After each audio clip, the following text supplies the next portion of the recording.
What other dollar you murder for? Is that the one fighting for you? Effectivement, revenir sur sécurité et sentiment d'insécurité.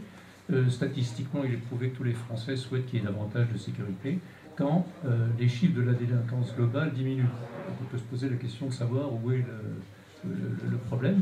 Et le problème, il est dans le sentiment d'insécurité. C'est un sentiment d'insécurité qui croît justement avec plus il y a de sécurité, plus le sentiment d'insécurité peut croître. Et on a des exemples, si vous voulez, je vais citer quelques exemples qui vont peut-être interpeller mes camarades, d'inaction, si vous voulez, municipale, mais également policière, qui font que ce sentiment d'insécurité, il croît sur la Défense 1, parce que c'est un quartier qui se sent un peu délaissé par la municipalité. Alors, je vais prendre un premier exemple, c'est celui de... Vous savez qu'il y a une école des cadres à côté des copropriétés, oui. Et on a assisté par le passé, il y a quelques mois, à la mise en place d'un trafic de stupéfiants. Voilà. Donc le conseil syndical se dit qu'il faut faire quelque chose, on appelle... C'est lié à l'école Non, le commissariat, voilà, dans le bon sens près de chez nous, qui nous répond, bah, écoutez, il n'y a rien à faire, à moins que vous nous prêtiez un appartement pour que nous puissions observer les choses. Donc pourquoi ne pas faire leur travail aussi? Donc ça, effectivement, on s'est posé la question. Donc il a fallu continuer à intervenir, écrire à la mairie, écrire au commissaire, pour qu'enfin, il se décide à faire une ronde de temps en temps. Ce qui a tout simplement ensuite... En fait, je ne veux pas dire que ça a résolu le problème, mais ça a fait muter les difficultés qu'on connaissait. Ce qui ressort, c'est l'inaction, en fait. Voilà, l'inaction. Alors cette inaction, elle est également du domaine de la municipalité.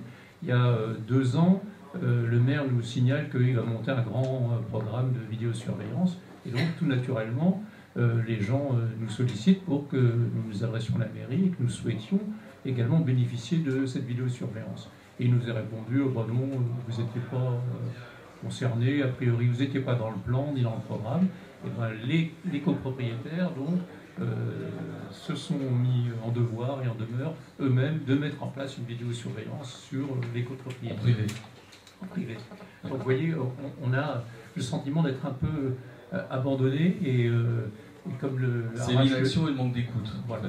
Et comme Arrache le signalait tout à l'heure, et en parlant de zones de non-droit, on a un troisième souci, c'est le souci des parkings, qui est un souci de plus en plus important autour de moi. Donc quand vous êtes sur la Défense, vous avez l'obligation de prendre un abonnement de parking, parce que vous ne pouvez pas garer vos voitures sur la dalle. Et donc on avait des parkings qui étaient gérés par la société Vinci, qui étaient hors de prix, c'est-à-dire beaucoup plus cher que les parkings municipaux. Donc on fait appel à la mairie. Dans les parkings, il y avait des difficultés, des problèmes d'agression, enfin de vol.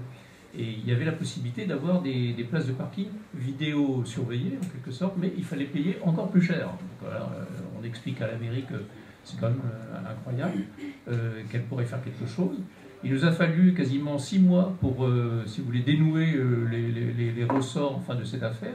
Et le maire a enfin, à la fin, avoué qu'effectivement, il faisait partie du comité de gestion des faits qui a été fait. Les tarifs ont été révisés. Maintenant, on a les mêmes tarifs que ceux de la municipalité de Courbevoie. Il n'y a pas plus de sécurité qu'avant, mais si vous voulez, on a l'impression qu'on ne paye pas plus cher pour le peu de résultats qu'il y avait avant, ni pour le peu de résultats.